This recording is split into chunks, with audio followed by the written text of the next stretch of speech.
नमस्कार, मैं हूं शशि। आइए झारखंड की टॉप 25 प्रमुख खबर जानते हैं। चतरा में दुर्घटनाग्रस्त विमान में नहीं था ब्लैक बॉक्स। चतरा के सिमरिया में सोमवार को हुए एयर एम्बुलेंस हादसे की जांच तेज कर दी गई है। इसी बीच नगर विमानन महानिदेशालय ने कहा है कि दुर्घटनाग्रस्त लगभग 40 साल पुराने एयर एम्बुलेंस में कॉकपिट वॉइस रिकॉर्ड या flight data recorder black box नहीं थे। जब 1987 में इस विमान को उड़ान के लिए योग्यता प्रमाण पत्र मिला था, तब इन उपकरणों को अनिवार्य रूप से विमान में लगाने का नियम लागू नहीं था। इसका उड़ान योग्यता प्रमाण पत्र 20 जनवरी 2027 तक ही वैध था। इधर बुधवार को नागरिक उड़ान मंत्रालय की AAIB विमान दुर्घटना जांच ब्यूरो टीम ने मलबे के बीच से तकनीकी रिकॉर्ड जब्त किए हैं। एयर ट्रैफिक कंट्रोल से पायलट के बीच हुई बातचीत के साक्ष्य इकट्ठा किए गए। बता दें, तकनीकी विशेषज्ञों ने दुर्घटना स्थल की बारीकी जांच के दौरान कई नमूने भी एकत्रित किए हैं। इधर DGCA के दिल्ली व कोलकाता से अधिकारी भी बुधवार को दुर्घटना स्थल पहुंचे हैं। झारखंड में गर्मी से पहले खराब चापाकल बनेंगे। पेयजल एवं स्वच्छता मंत्री योगेंद्र प्रसाद ने कहा है कि राज्य के सभी जिलों में खराब चापाकलों की मरम्मती की तैयारी पूरी कर ली गई है। 2 माह में 16,061 खराब चापाकल की मरम्मत कराई गई। विधायक उदय शंकर के अल्पसूचित प्रश्न पर उन्होंने कहा है कि खराब चापाकलों की मरम्मती के लिए विभाग द्वारा टोल फ्री नंबर जारी किया गया है। अगर कहीं भी किसी तरह की शिकायत मिलती है तो विभाग कार्रवाई करेगा। उन्होंने आश्वासन दिया है कि गर्मी से पहले राज्य के सभी खराब चापाकल की मरम्मत करा ली जाएगी। वहीं स्पीकर रविंद्रनाथ महतो ने भी गर्मी की आहट पर खराब चापाकलों की स्थिति पर चिंता जताई। बता दें, नगर विकास मंत्री सुदिव्य कुमार ने बुधवार को सदन में कहा है कि देवघर जिला अंतर्गत पुरानी जलाशय योजना से देवघर शहर तक पाइप बिछाकर पेयजल आपूर्ति करना है। एकरारनामा के अनुसार उक्त परियोजना को पूर्ण करने की निर्धारित तिथि जुलाई 2023 थी। राष्ट्रपति आज जमशेदपुर आएंगी, सुरक्षा के चाक चौबंद। राष्ट्रपति द्रौपदी मुर्मू के गुरुवार को प्रस्तावित जमशेदपुर दौरे को लेकर जिला प्रशासन ने तैयारियों को अंतिम रूप दे दिया है। राष्ट्रपति रांची एयरपोर्ट से दोपहर 12 बजे सोनारी एयरपोर्ट पहुंचेंगी। 12:10 पर कदमा मरीन ड्राइव के लिए प्रस्थान कर श्री जगन्नाथ मंदिर के शिलान्यास समारोह में भाग लेंगी। वहां कार्यक्रम के बाद दोपहर 2:30 पर मणिपाल टाटा मेडिकल कॉलेज पहुंचकर छात्र छात्राओं से संवाद भी करेंगी। बता दें, दोपहर 3:20 पर सोनारी एयरपोर्ट के लिए रवाना होकर 3:50 तक रांची के लिए प्रस्थान करेंगी। राष्ट्रपति लगभग 4 घंटे शहर में रहेंगी। जमशेदपुर में बुधवार को रिहर्सल के दौरान प्रमुख मार्गों पर बैरिकेडिंग कर वाहनों की आवाजाही नियंत्रित की गई और सुरक्षा मानकों की समीक्षा की गई। प्रशासन ने ट्रैफिक डाइवर्सन, वैकल्पिक मार्ग और नो एंट्री व्यवस्था सुनिश्चित करने के लिए निर्देश दिए हैं ताकि आम लोगों को असुविधा न हो। धनबाद में बच्चा चोर की अफवाह में उग्र भीड़ ने 4 महिलाओं को पीटा। धनबाद के बाघमारा के ईस्ट बसुरिया ओपी क्षेत्र अंतर्गत निछानी पुल के पास 4 संदिग्ध महिलाओं को भीड़ ने बच्चा चोर होने के संदेह में पकड़ लिया। ग्रामीणों ने पहले महिलाओं के साथ मारपीट की, फिर ईस्ट बसुरिया ओपी पुलिस के हवाले कर दिया। पूछताछ के बाद सभी महिलाओं को ईस्ट बसुरिया ओपी पुलिस के हवाले कर दिया गया। सूचना मिलते ही कतरास अंचल के पुलिस निरीक्षक मुकेश चौधरी, तेतुली मारी थाना प्रभारी विवेक चौधरी सहित अन्य पुलिस बल मौके पर पहुंचकर मामले को शांत कराया है। हिरासत में ली गई महिलाओं की पहचान बिंदु, इसरावती, सुनीता और रबीन के रूप में हुई है। प्रारंभिक जानकारी के अनुसार सभी महिलाएं उत्तर प्रदेश के गोरखपुर, मऊ एवं देवरिया की रहने वाली बताई जा रही। महिलाओं ने पुलिस को बताया कि वे बच्चा चोर नहीं। उनमें से एक महिला ने कहा है कि वह अपने पति की शराब की लत से परेशान होकर घर छोड़ चुकी है। वहीं उनका कहना है कि वे पहले चंद्रपुरा में थी और अब धनबाद होते हुए निछानी पहुंची है। सीएम हेमंत को सुप्रीम कोर्ट से राहत। झारखंड के मुख्यमंत्री हेमंत सोरेन को बुधवार को सुप्रीम कोर्ट से बड़ी राहत मिली है। शीर्ष कोर्ट ने उनके खिलाफ दर्ज मनी लॉन्ड्रिंग के मामले में ट्रायल पर रोक लगा दी। चीफ जस्टिस सूर्यकांत, जस्टिस जयो माल्या बागची और जस्टिस विपुल एवं पंचोली की पीठ ने सोरेन की याचिका पर ईडी को नोटिस जारी किया है। याचिका में सोरेन ने अपने खिलाफ दर्ज कथित जमीन घोटाले से जुड़े मनी लॉन्ड्रिंग मामले को रद्द करने की मांग की। शीर्ष अदालत के समक्ष अपनी याचिका में सोरेन ने ईडी द्वारा जारी किए गए बार के समन को भी चुनौती दी है। सोरेन ने हाल ही में झारखंड हाई कोर्ट के उस निर्णय को चुनौती दी है जिसमें उनके खिलाफ मामले को रद्द करने से इनकार कर दिया गया था। बता दें कि 15 जनवरी को हाई कोर्ट ने ईडी द्वारा दायर याचिका शिकायत पर विशेष एमपी-एमएलए अदालत द्वारा सोरेन के खिलाफ लिए गए संज्ञान को रद्द करने से मना कर दिया था, जिससे झामुमो नेता को जोर का झटका लगा था।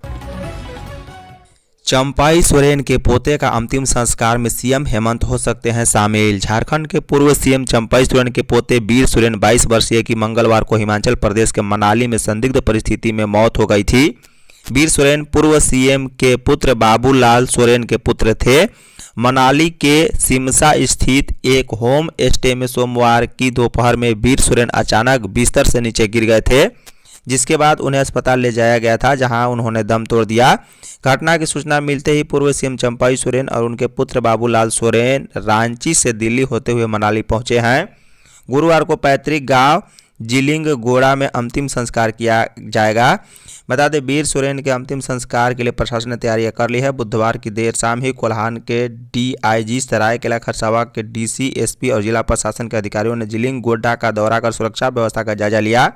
ऐसी संभावना है कि सीएम हेमंत सोरेन गुरुवार को राष्ट्रपति द्रौपदी मुर्मू के साथ जमशेदपुर में आयोजित कार्यक्रम के बाद जिलिंगगोड़ा जा सकते हैं और परिवार से मुलाकात कर श्रद्धांजलि दे सकते हैं। बंगला भाषी और अल्पसंख्यकों के साथ भेदभाव स्वीकार नहीं। झारखंड मुक्ति मोर्चा के केंद्रीय महासचिव सुप्रियो भट्टाचार्य ने चुनाव आयोग और केंद्र सरकार पर सवाल उठाया। उन्होंने कहा है कि हाल ही में उच्चतम न्यायालय के फैसले के बाद अब चुनाव आयोग की प्रक्रिया न्यायिक निगरानी में रहेगी। पार्टी के हरमो स्थित कैंप कार्यालय में संवाददाता सम्मेलन को संबोधित करते हुए सुप्रियो ने कहा है कि चुनाव आयोग की कार्यशैली पर पहले भी सवाल उठ चुके हैं और उसकी भरोसेमंद छवि कमजोर हुई है। उन्होंने बताया कि झारखंड में अप्रैल से विशेष गहन पुनरीक्षण का प्रक्रिया शुरू होगी। उन्हें डर है कि भाषा, पहनावा और खान पान के आधार पर कुछ लोगों को बाहरी बताकर उनके नाम मतदाता सूची से हटाने की कोशिश हो सकती है। उन्होंने कहा है कि बांग्ला भाषी और अल्पसंख्यक समुदाय के साथ किसी भी तरह का भेदभाव स्वीकार नहीं किया जाएगा। झारखंड को केंद्र ने दिए 1.04 हजार करोड़ रुपए। भाजपा के विधायक राय सिन्हा ने विधानसभा के बजट सत्र के छठे दिन भोजनावकाश के बाद बजट की आलोचना करते हुए कहा है कि इनमें वित्तीय प्रबंधन की कमी है। उन्होंने कहा है कि केंद्र से अनुदान के रूप में झारखंड को अब तक 1.04 हजार करोड़ रुपए मिले हैं। उन्होंने कहा है कि वर्ष 2025-26 में 11,570 करोड़ रुपए ब्याज मुक्त राशि भी दी गई। इसके बावजूद 15वें वित्त आयोग की राशि खर्च करने में सरकार विफल रही। वहीं डीएमएफटी फंड में घोटाला का आरोप लगाते हुए उन्होंने कहा है कि 2 दशकों से 10,000 करोड़ रुपए का हिसाब नहीं मिल रहा। साथ ही उन्होंने कहा है कि बजट में बेरोजगारी भत्ते का भी कोई उल्लेख नहीं है। इस पर मंत्री इरफान अंसारी ने कहा है कि भाजपा फर्जी आंकड़ों की एक्सपर्ट है और जनता को गुमराह कर रही है। अब तक 15-15 लाख रुपए देने का वादा पूरा नहीं हुआ। जवाब में राय सिन्हा ने कहा है कि 2 साल में 1.5 लाख पद घटा दिया गया। विस्थापितों को जमीन तो दी गई लेकिन कागज नहीं दिया गया और जाति प्रमाण पत्र भी नहीं बन रहा है। झारखंड मौसम, बारिश से तापमान में कमी। राजधानी रांची सहित राज्य के विभिन्न इलाकों में हुई बारिश से मौसम सुहाना हो गया है। बारिश की वजह से अधिकतम तापमान में 3 से 4 डिग्री गिरावट दर्ज की गई है। इससे बढ़ती हुई गर्मी रुक गई है। मौसम विभाग से बुधवार को मिली जानकारी के अनुसार फिलहाल बारिश की कोई संभावना व्यक्त नहीं की गई। यही वजह है कि बुधवार को रांची सहित राज्य के अधिकांश जिलों में मौसम साफ रहा और धूप में तल्खी महसूस की गई। विभाग ने अगले 24 घंटे के दौरान राज्य भर में तापमान में 2 डिग्री गिरावट होने की संभावना व्यक्त की है। वहीं पिछले 24 घंटे के दौरान राज्य में सबसे अधिक तापमान पश्चिमी सिंहभूम के जगन्नाथपुर में 32.2 डिग्री और सबसे कम तापमान 11 डिग्री सेल्सियस गुमला में रिकॉर्ड किया गया। वहीं बुधवार को रांची में अधिकतम तापमान 26.6 डिग्री और न्यूनतम तापमान 13.2 डिग्री और जमशेदपुर में 31.2 और न्यूनतम 16.8 डिग्री, जबकि डाल्टनगंज में अधिकतम 30.4 और न्यूनतम 12.2 डिग्री रिकॉर्ड किया गया है। गिरिडीह में घर लौट रहे मजदूर को मारी गोली। गिरिडीह जिले के बिरनी थाना क्षेत्र अंतर्गत पूर्णा नगर गांव में बुधवार की शाम करीब 6 बजे हुई फायरिंग की घटना से इलाके में सनसनी फैल गई है। अज्ञात हमलावरों ने काम कर घर लौट रहे एक मजदूर पर अचानक गोली चला दी है। गोली उसके पैर में लगी है, जिससे वह गंभीर रूप से घायल हो गया। घायल की पहचान पूर्णा नगर निवासी नंदकिशोर माली के रूप में हुई है। जानकारी के अनुसार नंदकिशोर रोज की तरह काम खत्म कर घर लौट रहा था, तभी गांव के समीप अचानक फायरिंग हुई। गोली लगते ही मजदूर जमीन पर गिर पड़ा। इसके बाद आसपास के लोग आवाज सुनकर मौके पर पहुंचे और परिजनों को सूचना दी है। बता दें, घायल को परिजन और ग्रामीणों की मदद से इलाज के लिए सदर अस्पताल ले जाया गया, जहां उसका उपचार जारी है। डॉक्टरों के अनुसार फिलहाल उसकी स्थिति स्थिर बताई जा रही है। धनबाद में 12 एकड़ जमीन पर बनेगा अंतर्राज्यीय बस टर्मिनल। झारखंड की हेमंत सोरेन सरकार ने विधानसभा में पेश किए गया हुआ दिसंबर बजट में धनबाद को बड़ी सौगात दी है। सरकार ने 12 एकड़ जमीन पर अंतर्राज्यीय बस टर्मिनल के निर्माण का प्रावधान किया है। बता दें, इस घोषणा के बाद लंबे समय से लंबित परियोजना को आखिरकार हरी झंडी मिल गई है। इससे धनबाद और आसपास के जिलों की यातायात व्यवस्था में बड़ा बदलाव देखने को मिलेगा। कतरास स्थित लिलोरी मंदिर के पास अंतर्राज्यीय बस टर्मिनल का निर्माण प्रस्तावित है। NH-32 से ST 12 एकड़ जमीन पर यह आधुनिक टर्मिनल विकसित किया जाएगा।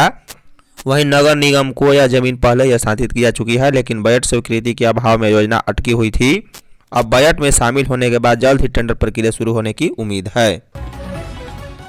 पाकुड़ में वंदे भारत की चपेट में आने से 3 की मौत। पाकुड़ में मंगलवार रात करीब 8 बजे नगर नबी रेलवे क्रॉसिंग के पास वंदे भारत एक्सप्रेस ट्रेन की चपेट में आने से पति पत्नी और उनके 3 वर्षीय मासूम बच्चे की मौत हो गई है।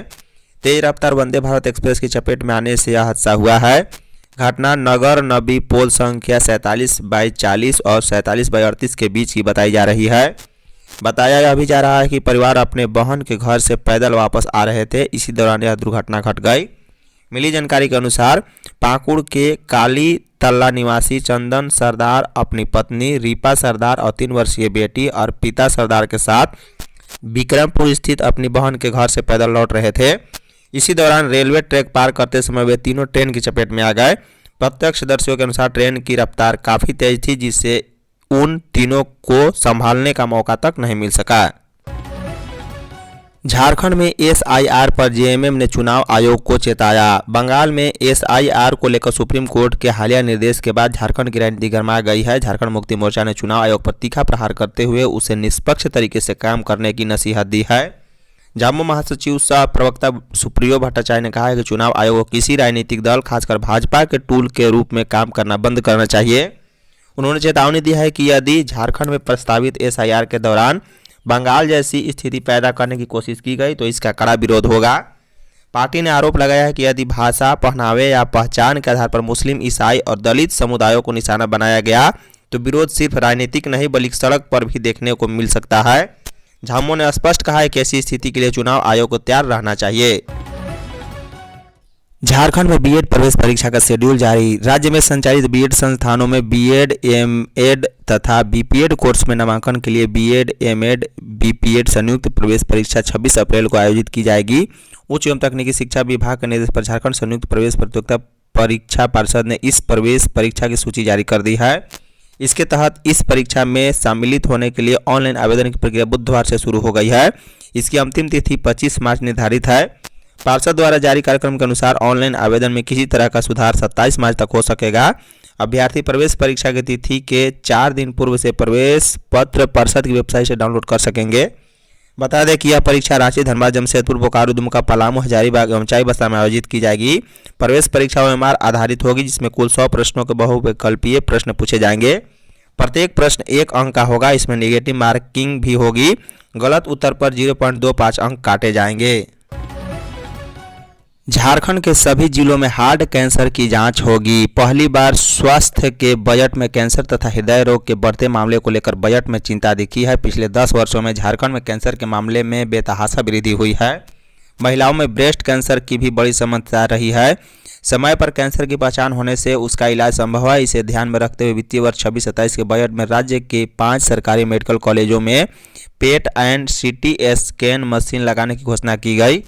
बता दें, इसमें धनबाद के शहीद निर्मल महतो मेडिकल कॉलेज, जमशेदपुर के MGM मेडिकल कॉलेज, पलामू के मेदनी राय मेडिकल कॉलेज, हजारीबाग के शेख भिखारी मेडिकल कॉलेज तथा दुमका के फूलो झानो मेडिकल कॉलेज शामिल है। धन्यवाद।